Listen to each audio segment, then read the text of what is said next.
Stay tuned to the end of the episode for a special announcement. Hey, I'm Sapphire. Want to hear something scary?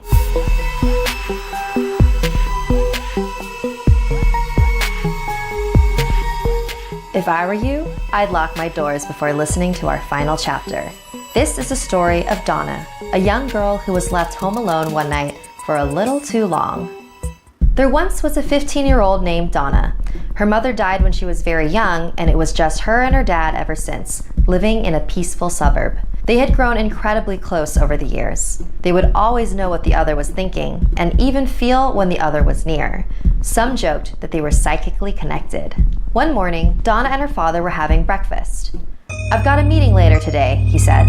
"I'll be home late, so don't wait up for me." He left some cash for her to order dinner, kissed her on the head, and headed out the door. Later that day, Donna came back home from school. Usually her dad would be home from work at this time, so it was weird coming home to such a still and quiet house. So she sat at the kitchen table and started to do some homework. Suddenly, she felt a sharp pain in her neck. It went away as quickly as it came, so she decided to ignore it. Ow! Her neck stung again. The pain was getting more and more intense. She ran to the freezer to grab an ice pack and placed it on her neck. The pain began to fade away. I wonder what that was all about, she thought to herself. It was now 8 o'clock and still no word from her dad. She figured she could wait up a little longer for him and decided to order some pizza. "Hi, I'd like to make an order." "Yeah, sure, I can hold."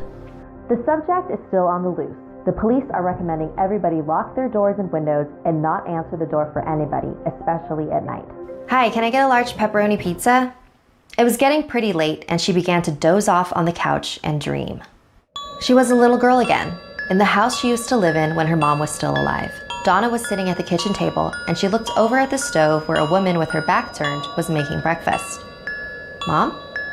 The woman turned around. It was her mother. She walked over to the table and placed a plate of eggs in front of Donna. She whispered in her ear, "Don't open the door." What? Suddenly, she found herself standing on the side of a busy highway, cars flying past her. She could hear someone calling her name in the distance. "Donna! Donna! Donna!" Across the highway, she began to make out a figure. It was her dad. "Donna, don't open the door." "Dad, I can't hear you. Where are you?" "Don't open the door." Donna sat up on the couch. What a weird dream. Felt so real. The doorbell rang again. "Oh, my food's here." She stood up and started walking towards the door, but stopped when she passed a window. It was a lot darker outside than she remembered. How long was I asleep for? She looked at her phone. It was 1 a.m. She called up the stairs. "Dad? Are you home?" The doorbell began to ring more persistently. "Dad, is that you?" She went to the door and looked through the peephole. It was her dad. Finally. She went to slide the lock open, but quickly locked the door again. Something wasn't right. She didn't have that feeling when she knew her dad was nearby. Then she remembered her father's voice from her dream. "Don't open the door." She looked through the peephole again. "Dad, are you okay? Did you forget your keys? Is someone there with you? Dad, why are you acting really weird?" The doorbell kept ringing. "I need you to answer me. I'm not opening this door until you answer me." The ringing went on and on and on. She didn't know what to do. Eventually, she collapsed on the floor in tears and ended up falling asleep next to the front door to the seemingly never-ending bell. Donna woke up the next morning on the doormat. The doorbell had stopped ringing. "Dad, are you home?" No reply. She looked inside the peephole. Her dad was still there, staring at her just as he had the night before. She carefully opened the door and froze. Her father's head stared back at her. On the ground was a note.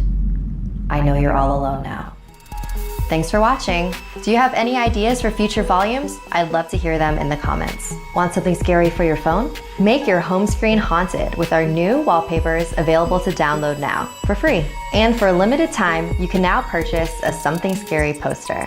For more information, click the link in the description below. Like this video if it gave you the chills, and don't forget to subscribe to Snarled and check out our other videos.